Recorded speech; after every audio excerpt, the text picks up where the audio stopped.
Ladies and gentlemen, good day and welcome to KPIT Q2 FY25 earnings conference call hosted by Dolat Capital.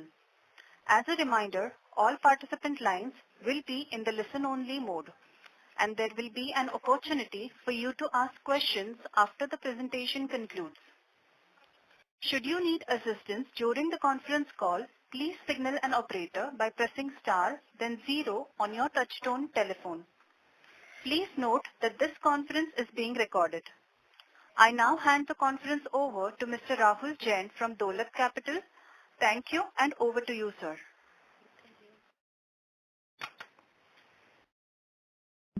On behalf of Dolat Capital, I would like to thank KPIT Technologies Limited for giving us this opportunity to host the earnings call. And now I would like to hand the conference over to Sunil Phansalkar, who is VP and Head of IR at KPIT, to do the management introductions. Over to you, Sunil. Thank you, Rahul. A warm welcome to all on the Q2 FY25 earnings conference call of KPIT Technologies Limited. I also take this opportunity to wish you and your loved ones a very happy Diwali. On the call today, we have Mr. Ravi Pandit, co-founder and chairman, Mr. Kishore Patil, co-founder, CEO and MD, Mr. Sachin Tikekar, President and Joint MD, Ms. Priya Hardikar, CFO, and yours truly from Investor Relations. So on the call today, we will have the opening remarks by Mr. Ravi Pandit and by Mr. Kishore Patil, and post which we will have the floor open for questions. So once again, welcome all, and I'll hand this over to Mr. Pandit. Thank you, Sunil. Good evening and welcome to all of you. In this call today, we are going to talk about three things.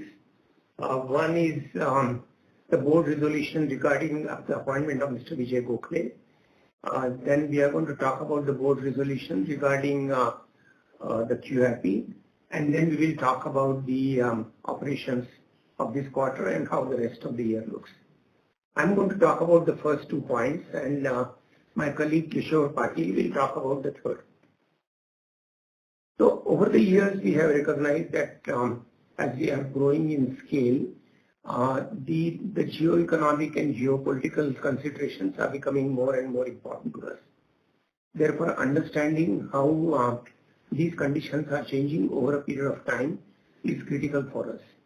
With that in mind, we were looking for appointing a suitable person on our board, and we are extremely happy that Mr. Vijay Gokhale has accepted our request to come on the board of the company. Mr. Gokhale has had an illustrious career in the Indian diplomatic service, the Indian Foreign Service. He has worked in all the 3 geographies which are very critical for us: Asia, Europe, and the US. He has served in the diplomatic missions in Hong Kong, in Hanoi, and in Malaysia, and he was also our ambassador to the People's Republic of China. His knowledge about China has been very widely recognized. His books on China have been extremely popular, and they are extremely incisive and perspective. Considering the plans that we have for China, we believe that his inputs in this area would be very important. He has also served as the ambassador of India to Germany, and therefore that's yet another market which is very important for us. And therefore, his expertise in that area matters a lot. Lastly, he has also served at the diplomatic missions in New York, and that's really our third major segment of market. And therefore, we are extremely happy to have him on our board. Our board has passed the resolution requesting his appointment, and now we will take this resolution to the general body very shortly so that his appointment becomes effective. The second resolution that we had today was about the proposal to raise capital via the QIP route. As you know, over the years, we have grown geographically through our multiple initiatives. Over the years, we have done acquisitions and we have also done investments in new assets. Our acquisitions have been done for the purpose of increasing either our presence in the market or increasing our depth in various services. We have also invested, as you know, in building facilities, etc. As we continue to grow, we foresee the possibility of such acquisitions in the times to come. And they may be uh, uh, not so small that we can do the complete fundraising through our own sources, which is what we have done over the years so far. Therefore, keeping this possibility in mind, we have now taken an enabling resolution from the board, and which is what again we'll be proposing here, is for raising capital via the QIP route up to a maximum of rupees 2.88 billion, implying a dilution of up to 6% at a KPIT market cap of rupees 48,000 crores or rupees 480 billion. We will be seeking approval from the shareholders via postal ballot for raising capital. Now, I would like to stress again that this is an enabling resolution. By the provisions of the Act, we can use this resolution for a period of 12 months to raise the capital. And we will go for it as soon as we find there is an appropriate opportunity to deploy this capital. So you would hear from us about it as and when we are at that juncture. So these are the two issues I wanted to talk to you about. I'm now going to hand over the mic to my colleague Kishore Patil, who will talk to you about the results for this quarter, which I'm sure you would be happy about. Over to you, Kishore. Thank you, Ravi. Good evening and welcome to our quarterly Q2 results. Basically, giving 17 consecutive quarters of growth, both in revenues as well as profits. So during this quarter, the revenue grew 20.12% year on year in constant currency terms and 19.3% in dollar terms. The revenue, the growth has been largely driven through Asia. And when we talk about Asia, it is, in this case, it is more about Japan, Korea and India. It is driven by powertrain and middleware as the practice areas, and the passenger car basically is grown by 5.3% quarter on quarter and 26.4% year on year. The EBITDA has at 20.8%, which is 27.7% year on year growth over last quarter this year. This is after absorbing the increments which we have given proper full increment and also additional ESOP cost. Last quarter it was only an impact of 2 months, so this quarter is of the whole cost. So after absorbing 2.7% impact, our EBITDA is at 20.8%. Our PAT is at 203 crores and it includes one-time 29.3 crores of one-time profit. This is on account of a claim which we got from insurance.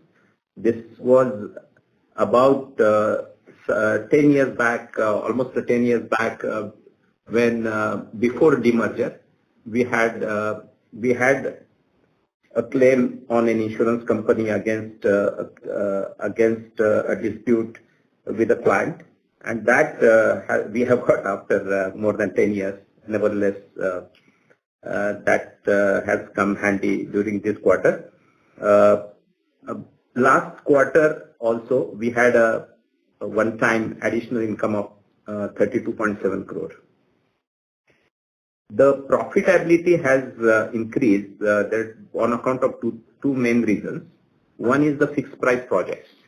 It is our endeavor to increase our fixed price project as much as possible. There is a significant growth in fixed price project over last year and this quarter. That helps us to make use of productivity increase what we are bringing every quarter. Also due to the increase offshoring. These are the main reasons why our profitability has gone up in spite of additional expenses during the quarter. Then on the people side, our attrition is absolutely the lowest ever. And that allows us to really be ready for with help and focus on building competencies and building a right workforce, right talent for the complex projects which for the future.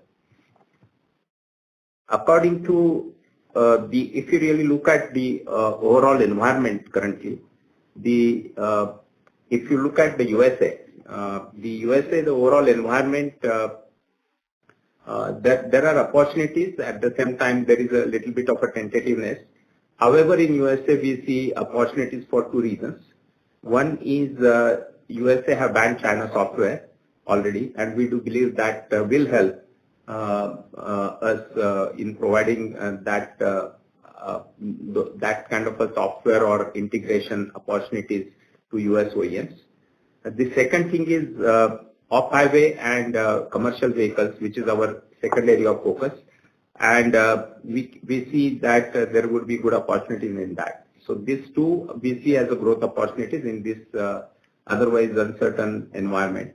In case of Europe, we believe that most of the European OEMs are certainly struggling in terms of their financial performance. However, we believe that in due course there will be a consolidation, and due to both the competence, relationship, and the scale, KPIT will be beneficiary for the consolidation. Even in Europe, we see that there will be an opportunity in off-highway and trucks. Coming to Asia, we believe Japan, Korea, and India will continue to grow, and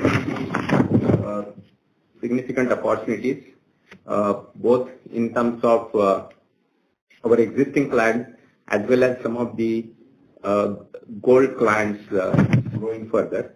There are opportunities which are, while these companies are also, some of these companies are also struggling. If you look at it, it's a mix in terms of OEMs. Some of the OEMs are doing very well, and some of the OEMs are struggling.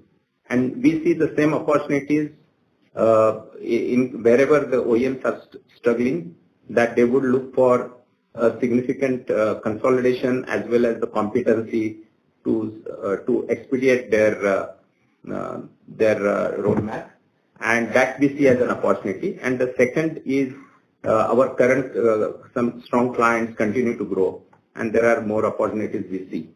In case of China, we continue to engage with Chinese OEM for two reasons. One is to understand and be a part of ecosystem of innovation. So we understand what is happening in China and take it to our clients outside and engage with them in a very select area where we can add value, both for their forays in international markets and in certain specific areas in terms of compliance, etc. We, apart from this organic, as Mr. Pandit mentioned, we see certain market shifts happening in the overall market. Market shifts happening significantly, and OEMs are looking for cost reductions, improved consumer experience, increasing the compliance and their increased compliance requirement. We are looking for some inorganic initiatives to address this and tap into this growing opportunity for us. And we would do it only when, as you know, only when we find a very suitable candidate which will help us to establish our really leadership in that area. On the other investments which we have made in terms of Qorix, is started, at least certain revenues have started in Qorix, though for the large offerings which we have, it will take some time. It has become really a part of Eclipse Foundation and Covesa Foundation, and these two will certainly help us to in our endeavor to make it really an industry-leading platform. Dream, which was our gaming company, again we have done our investment of the second tranche, taken it to 25% during the quarter. Dream has one more more programs with other OEMs, and I think that is going to help us in helping clients to create a cockpit for the future and more integration revenues in due course. With this, I would also like to say that our pipeline continue to be strong with our current wins during the quarter of 207 million, which I mentioned about the various reasons why we will continue to see opportunities in the market. These are across the geographies. These are across Europe, US, and Asia. And with this in mind, I would like to reiterate that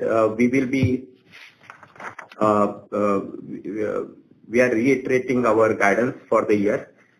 We believe that due to cost reduction which we have to give to the client, both on fixed price and especially basically of reducing the cost for them, the revenues will be on the lower side of guidance, while the profits will be on the higher side.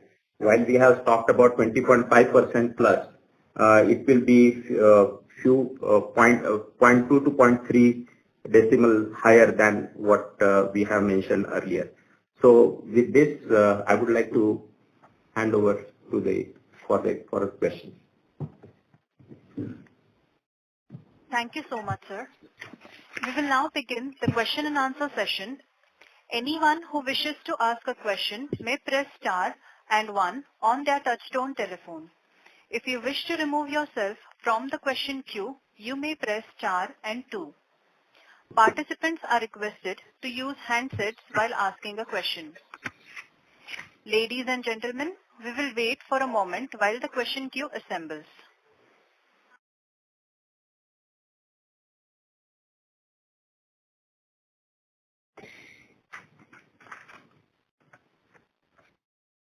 The first question is from the line of Chandramouli Muthiah from Goldman Sachs. Please go ahead, sir. Hi, good evening, and thank you for taking my questions. First question is just on the commentary you made during the prepared remarks around guidance that you're reiterating. So I think you have given a range of 18 to 22% YOY constant currency revenue growth and 20.5% or higher EBITDA margin.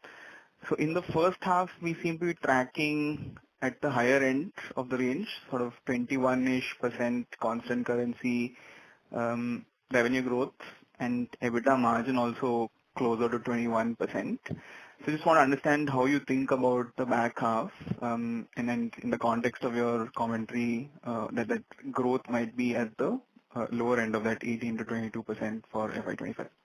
Yeah, absolutely.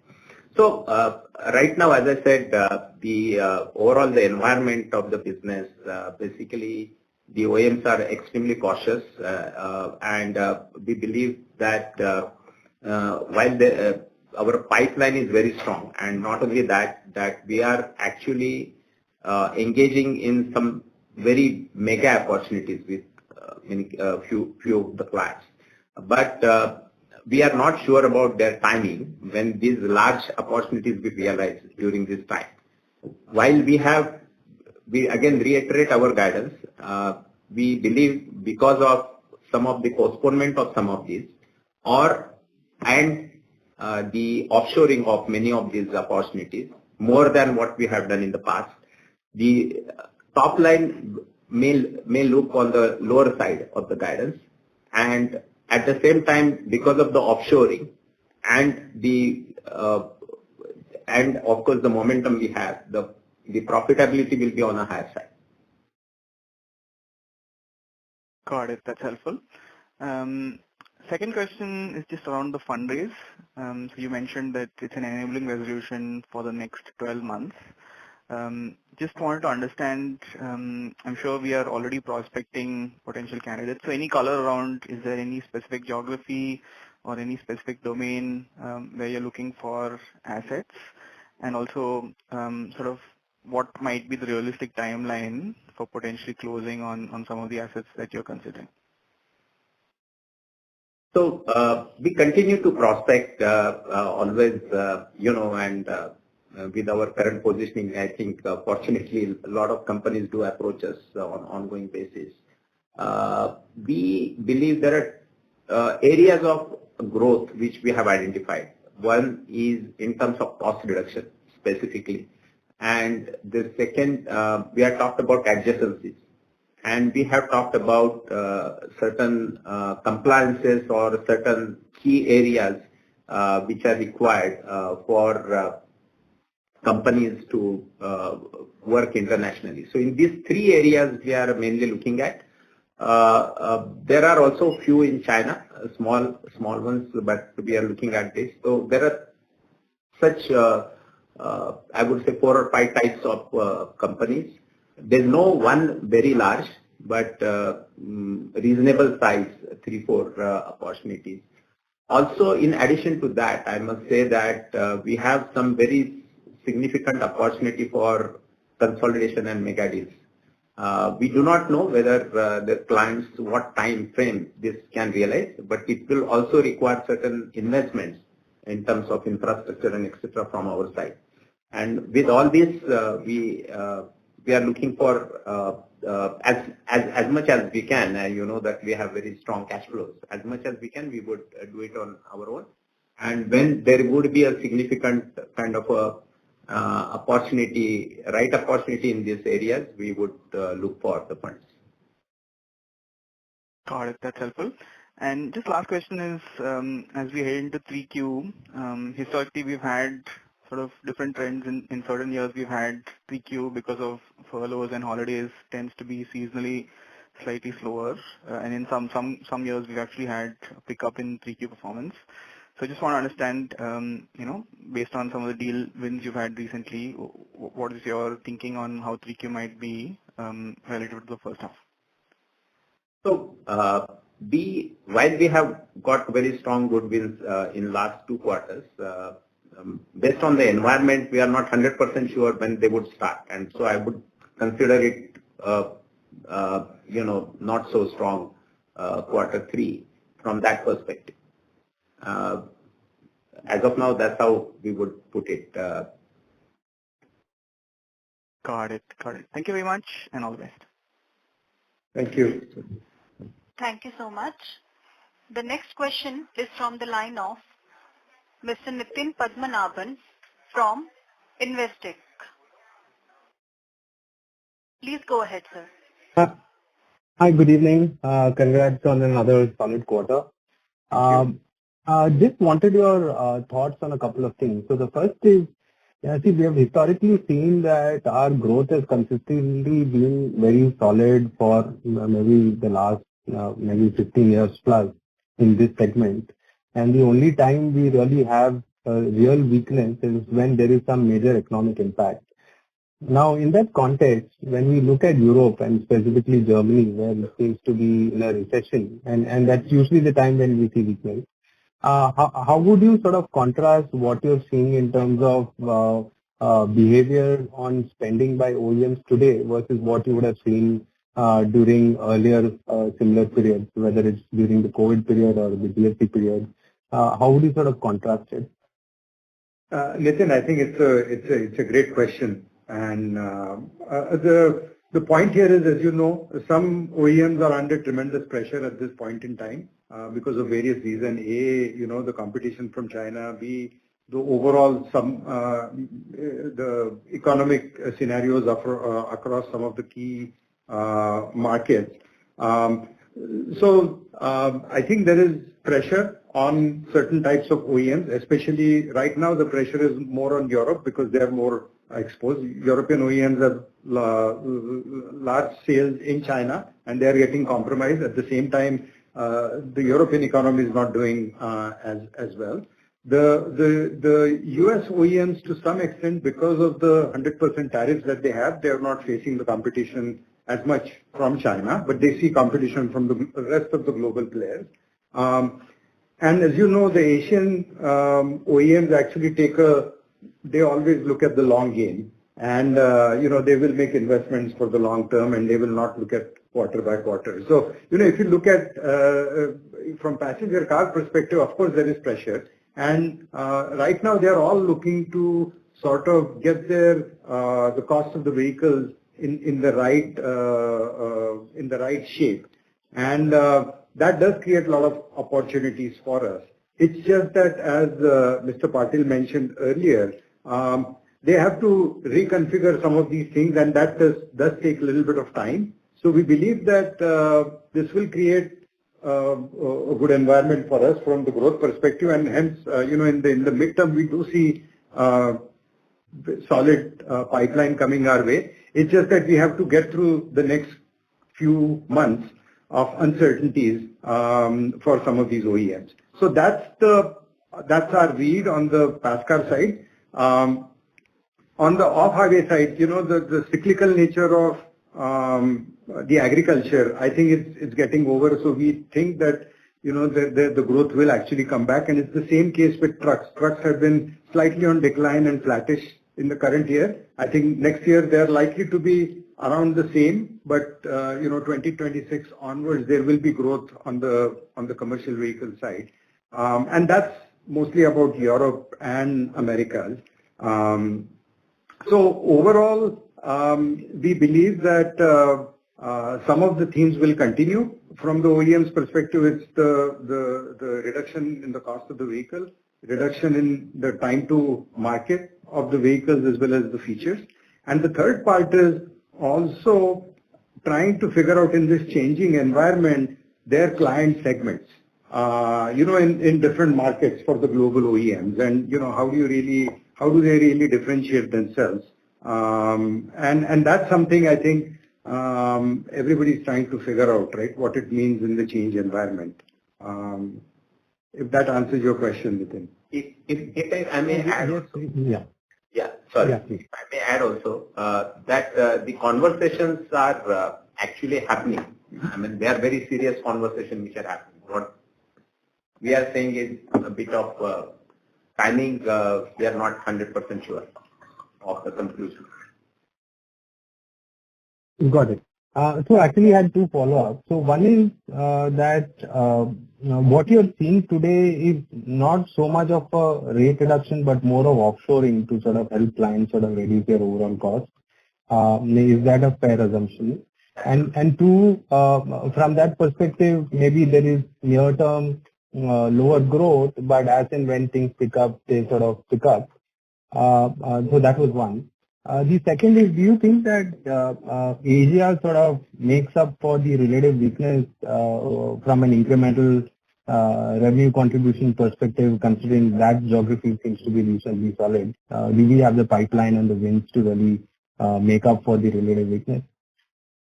So Nitin, in the immediate future, I think the growth is actually coming from Asia, and you've seen that in our Q2 H1 results as well.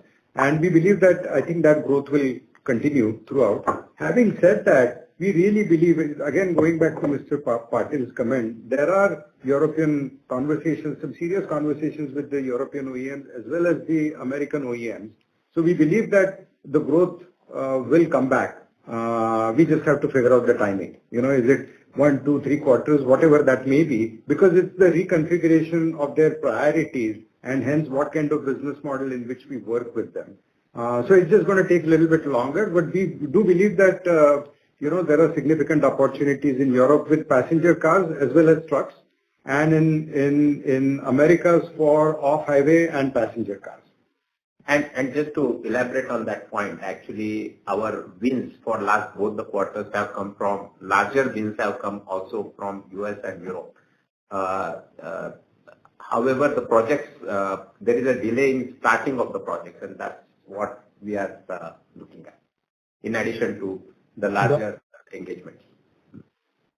Got it. I just have one more quick question and then I'll fall back in the queue. The fundraise that you spoke about and the areas that you spoke about, is this sort of preemptive to the large opportunities that you're seeing? Do you think you'll need to sort of buy out existing vendors who are there for that particular client as a part of that exercise? What was the other question? Yeah. We are not looking at buying out any vendor or anything from that perspective, not those kind of, but the large consolidation will require infrastructure depending upon the deals. Basically, building the infrastructure here as well as outside, people, investment, etc. And many of those kind of things. And apart from that, certain competency, as I said, we know that on the top of mind is the cost reduction for every OEM. And certain other areas where we want to make sure that we are, as we have been in SDV and other areas, ahead of the market. And that's why we will make those investments in a very high quality company. Super, that's very helpful. Thank you so much, and wish you a very happy Diwali and all the very best. Thank you. Thank you. Thank you so much. The next question is from the line of Bhavik Mehta from JP Morgan. Please go ahead. Hey, thank you. So a couple of questions. Firstly, on the offshoring bit, can you explain like what is suddenly driving this offshoring? Is this just cost efficiencies the clients are looking at and hence they want to move offshore? Or is there some other factors as well? And also, is it right to assume that the volume of the work is not getting impacted, but the pricing is mainly because of onshore to offshore movement? Absolutely. I think so. The first part is the volume is not impacted. Volume is growing. While we are trying to increase our productivity and other things, as you can see, we still continue to add net headcount in some way and improve the productivity both. And the offshoring is happening for two reasons. One is we have delivered a lot of complex projects, and now when they are scaling up, that's when we are increasing it offshore, and client is very comfortable because of the history they have with us and the work we have been doing. So I think with both these things we are in a position to increase the option. Okay, got it. Second question was on the QIP fundraise. Just a clarification. Did you say that it won't be just one large M&A, it could be two or three companies also you may acquire with the fundraise? Absolutely. So it's not a single transaction. Okay, got it. That's it from my side. Thank you. Thank you. Thank you so much. The next question is from the line of Garvit Goyal from Invest Analytics Advisory LLP. Please go ahead. Hi, am I audible? Yes, you are. Good evening, sir. Congrats for a good set of numbers. I have two questions. One is like considering that we do have cash and cash equivalent of approx 950 CR, right? So I want to understand from you two things. One is how management reached to the number specifically 2880 CR, like what is the thought process behind it? Secondly, you mentioned about three areas. Can you put some more colors on all those three areas, like what is the thought process, how we are looking to diversify from the existing business by going into these three areas? So these are my questions. So first thing is we have a cash and continue to have a very strong cash conversion. As we said, we had to make multiple investments and we have making those investments all these years.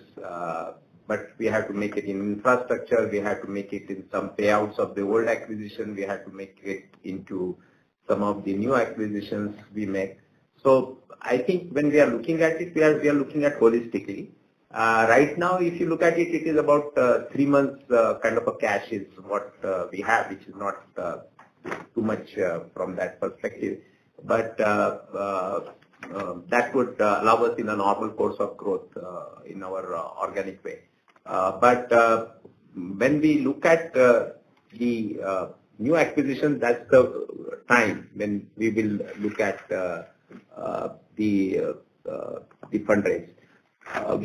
I think I mentioned already. I think it is about the adjacencies, it is about the cost reduction, and it is about certain specific compliance related practices. I think we have talked about it few times earlier also. So anything beyond this would be difficult.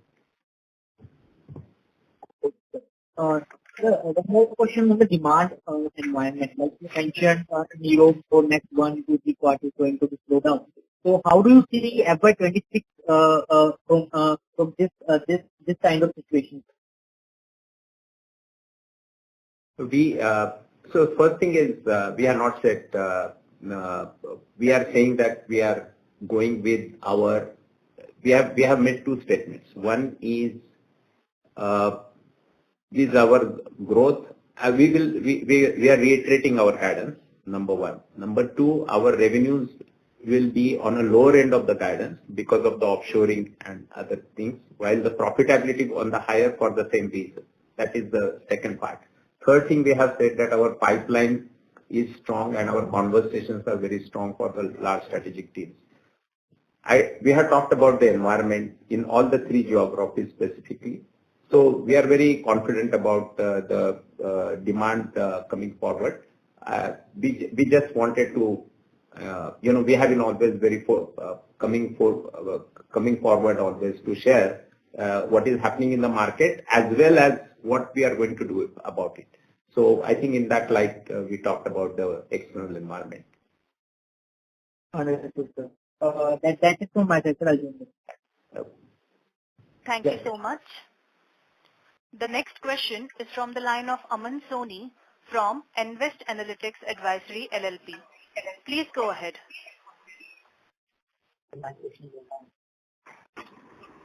Hello. Will you please speak up? My question is already answered, sir. Okay, thank you.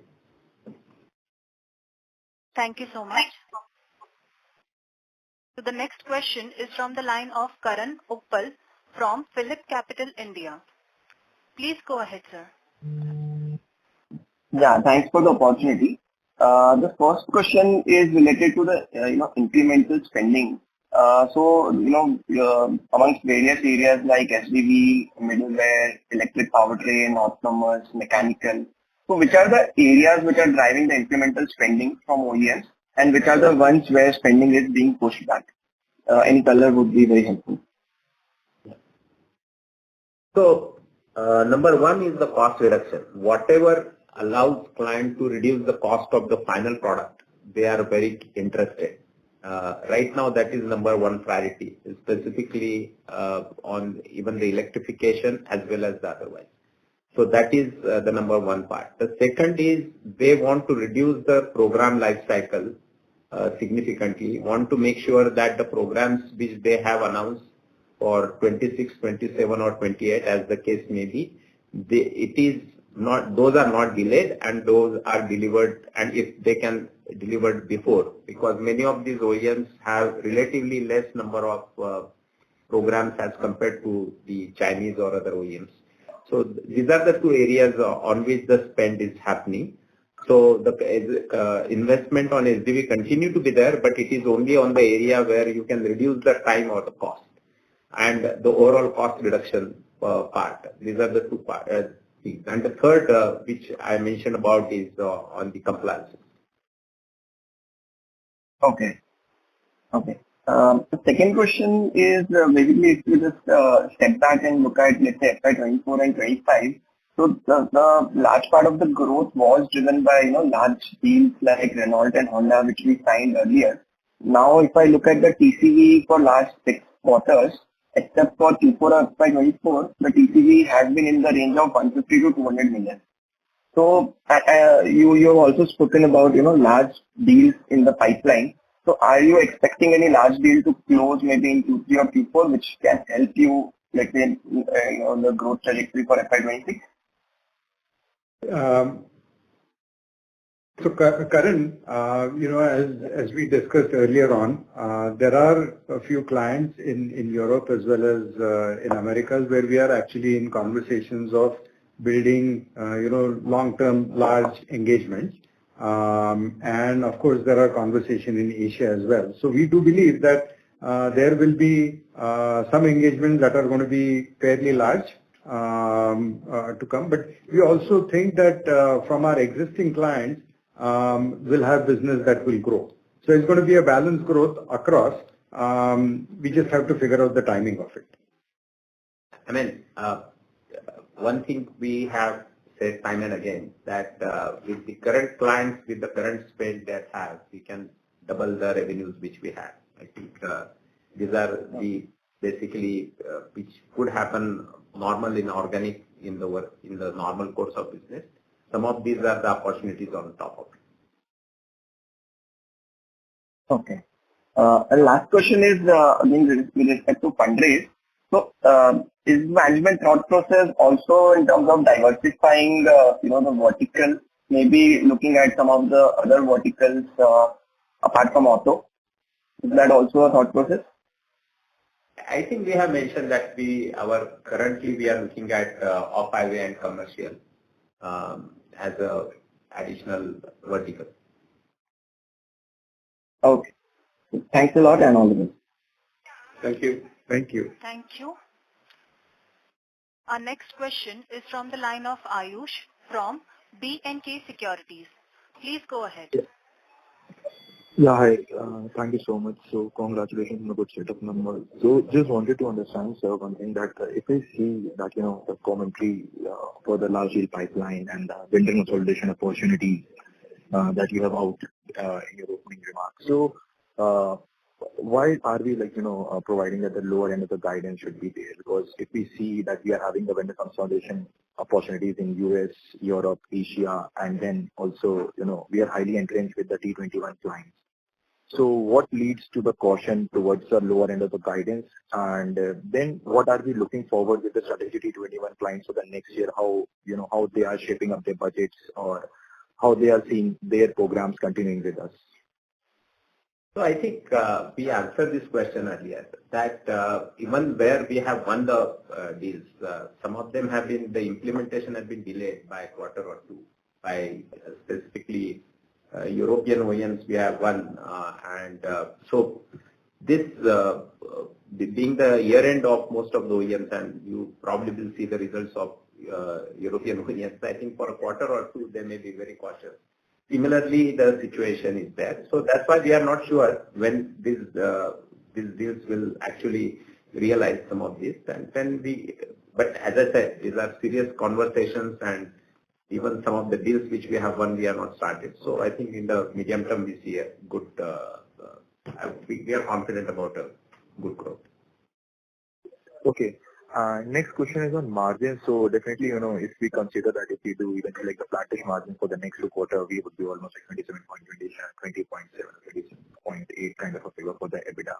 So are we like eyeing for 21% plus for this year because like the wage hike is behind us, so it will be giving us a bit lever going forward? And what's the furlough situation are we facing that can act as a headwind for the next 2 quarters? I think 2 things. We are given first quarterly. We don't give the quarterly guidance. We give the yearly guidance, and I think we have been very clear about it. We, as a company, we have continued to make investments, and some of these adjacencies, some of these growth opportunities, some of these large deals engagement, some of the key programs we have taken. We are not going to. We continue to grow, and many of those expenses will be there. And that's why we have given what we see as a margin. Also, as the currency movements have been very crazy actually in the last few quarters. So I think with that, I think this is what best we can think. And just the last question on commercial vehicles. So if I heard it clearly, you mentioned that 2026 will be, the growth for the trucks. So should we expect the same kind of a momentum that can kick in like what we have seen in the passenger side of the vehicle part? Or like will it be, just the starting phase for the trucks, and after post 2026 it would be like a kicker phase for us? We actually believe that some of the programs will start sometime in 2025 because they'll have to make, it depends on from OEM to OEM, when they have the new vehicle launches and what does that mean. When I said growth is coming back, that means, the number of vehicles being sold will actually grow in 26 over 25. So, the build part from the OEM will actually increase in 2026. However, they continue to make investments in different technologies, that are relevant to us. And those programs just start. The point here is when we've been sharply focused on passenger cars all these days, even though we have had some business with commercial vehicle or the truck makers, now we are actually, for the last few quarters, we have been doubling down on that very consciously. So we believe just, building those expertise and understanding what their needs are will lead to additional business for us. And I think they need help in the areas where we have deep expertise. So I think the meeting of these two things will happen over the next few quarters. Great. Thank you so much. Thank you. Thank you so much. The next question is from the line of Rajit Agarwal from Atharva Investment Managers. Please go ahead. Good evening, sir. This question is specific to the Volkswagen Group and their strategy.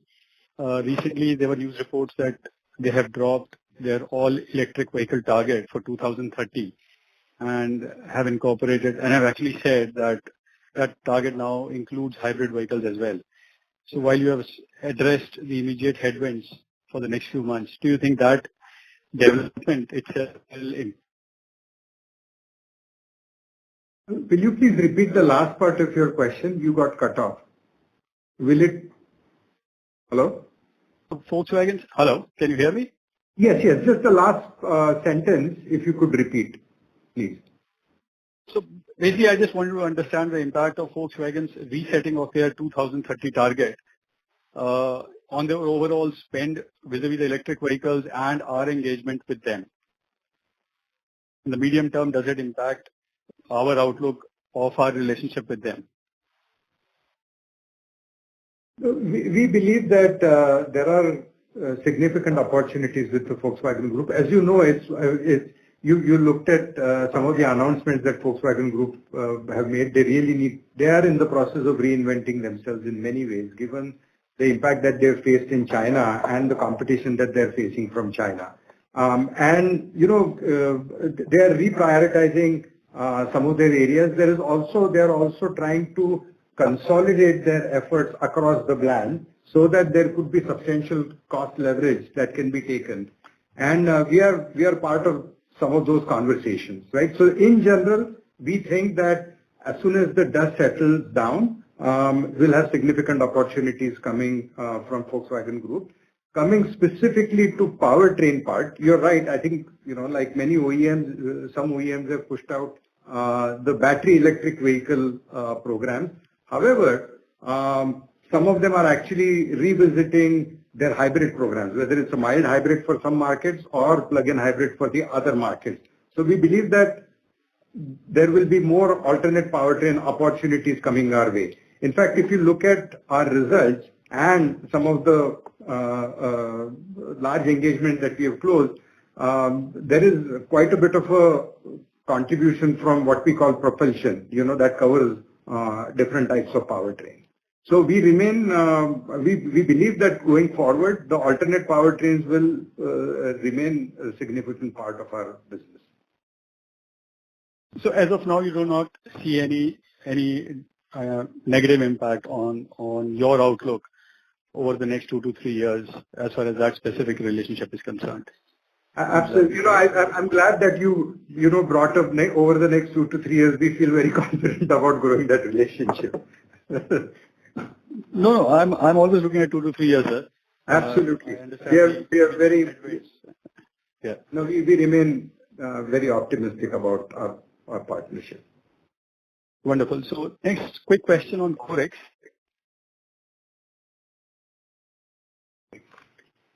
Yes, please. Any thought or any guidance on when do you see this becoming substantial? And are these revenues from our existing customers, or is any new customer onboarded with Corex? First thing is Corex revenue will not be consolidated in KPIT accounts. So we just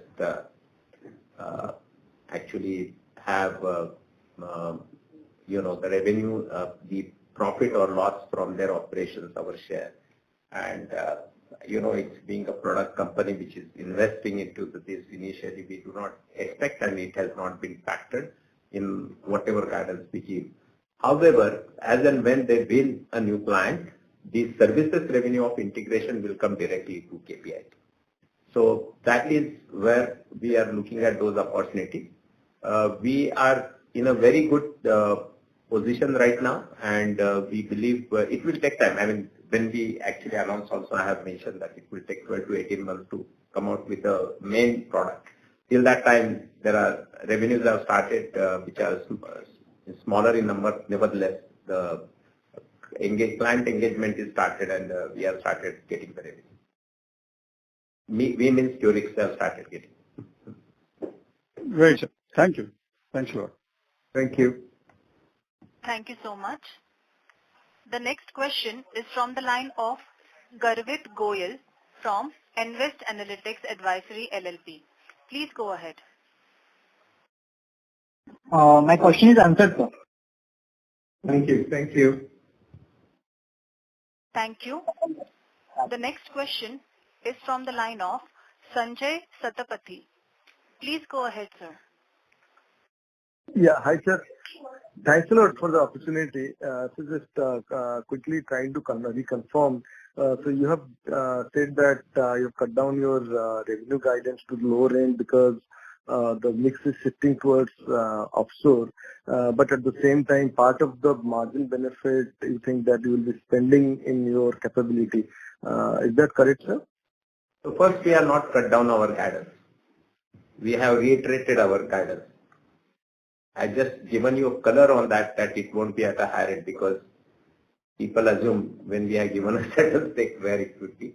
And the second is we have given the reason why it will be, and that's the reason I said the margins will be better. But so earlier we had expected a certain margin, our margins will be better. So please understand we have given a guidance. Very few companies have given, I mean, it is about 2 or 3 times of the next companies who have given the guidance. And we are just saying that it will be at the lower end of the range we have given. On the top line, but overall on the bottom line, you are maintaining your guidance. That is what you are saying. Yeah, not only that, we are saying the profitability is higher than what we have said. 20, we had given 20.5, it will be higher by. Also, you have made a fair comment that not many people have given guidance, and not only KPIT has given guidance, but has made us people kind of feel that you will always beat it by a big margin.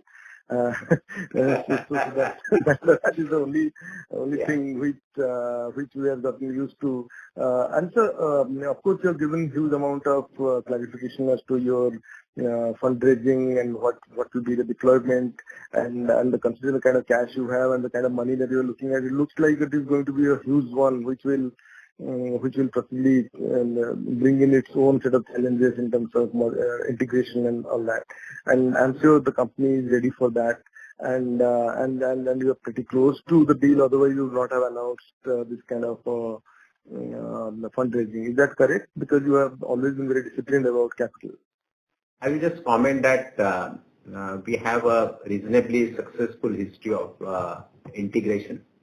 We have grown every acquisition we have done and leverage it very appropriately or significantly because it all have been very strategic acquisition. And we expect that. And as I said, time frame we cannot say, but we are in certainly active discussion.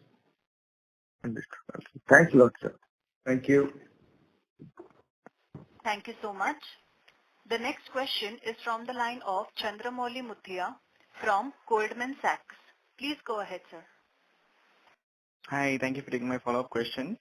This first follow-up is just around, I think over the past 2 to 3 years, we've given long-term outlook that it's a really good industry to be in. And you see sort of longer-term 20% plus organic growth opportunity with the T25 clients that you're working with. So just in the context of maybe the slight change in macro environment, a little bit of geopolitical uncertainty, and also maybe slight delays in execution of some of these strong opportunities. Does that sort of range of 20% plus, organic growth opportunities that change a little bit over the near term? I think those opportunities are there. In this case, I explained to you what we see right now. But we do believe, I have mentioned that we can be at least 2 times of our size, if not more, with the current clients and the current, the focus we have. So absolutely.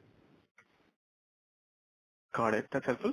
And just in terms of the company's long history of M&A integration. I think that the largest transaction we've done has been Technica, and I think we've executed pretty well on it over the past couple of years. So just want to understand internally, before you decide to allocate capital to a particular asset, are there any financial metrics in terms of, minimum IRRs or hurdle rates of return or payback periods that you keep in mind? And could you just contrast, what typical, net margin you'd like on an asset versus the current yield on cash that you have? Yeah. So, of course, we are extremely careful. I may say that there are significant numbers of deals we have walked away from than what we engage. And the reason is our careful diligence on that, because it's a lot of effort, and while the organic growth is strong, it's basically in some way you are investing into a larger initiative. So 2-3 things. First, we make sure that it is not a margin dilutive in a certain period, maybe in a 12 to 18 months, it is not a margin. It's not dilutive on EBITDA. That's the first point. Second, it is not EPS dilutive. That is the second part we look at. These are the minimum things. Third, we look at cash conversion, which is very important for us, and that we look at fairly good return. The IRR, etc. I mean, you know our return on capital has been very strong, and we continue to drive it. I think if we drive the certain profitability and a certain growth, I guess that is how it comes. So we ensure that those are some of the criteria we look at. Of course, the most important part is how critical it is for our clients, whether it is on the top of our client's mind, because that allows us to really get a positioning, premium, and the growth. So that is very, very important, and it should put us in the top 2 or 3 players in the world in that area. These are very, very important for us, and this is what we drive. Got it. Thank you very much, and all the best. Thank you. Thank you so much. The next question is from the line of Ruchi Mukhija from ICICI Securities. Please go ahead. Thank you. I wanted to check the change in demand dynamics that you alluded earlier. Did this persist through the quarter, or it was more quarter-end phenomena? Sorry, we couldn't understand your question. Could you please repeat? Yeah. I want to check the change in demand dynamics that you alluded in your commentary, where you are experiencing offshoring and indicating slight slowness in the second half. Did this kind of demand scenario persist through the quarter, or it was more quarter-end conversation with the client? I'm trying to assess whether KPIT managed to deliver 4.6% growth despite these dynamics, or we started to see change in the client conversation more towards the end of the quarter only. I think the offshoring is, of course, we have started earlier because we had to hire people, reward them, etc.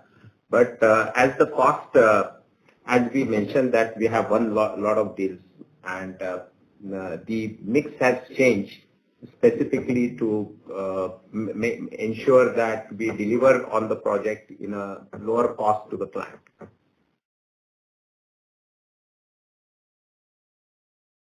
Understood. That's helpful. Thank you. Thank you. Thank you so much. The next question is from the line of Ankit Agrawal from Yellowstone Equity. Please go ahead. Yeah, hello. I had a quick question on Quarix. You had mentioned that you might add one more partner to the JV, probably an OEM. So just wanted to see if there is an update on that.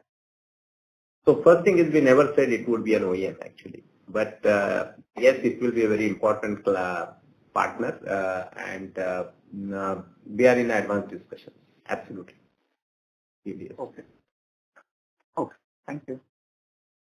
As there are no further questions, I would now like to hand the conference over to the management for closing comments. So thank you. Thank you for your participation in the call, and have a great evening. If you still have some questions, please feel free to write to me, and we will be happy to get back to you. Thank you and bye. Thank you. Thank you. On behalf of Dolat Capital, that concludes this conference. Thank you for joining us, and you may now disconnect your lines.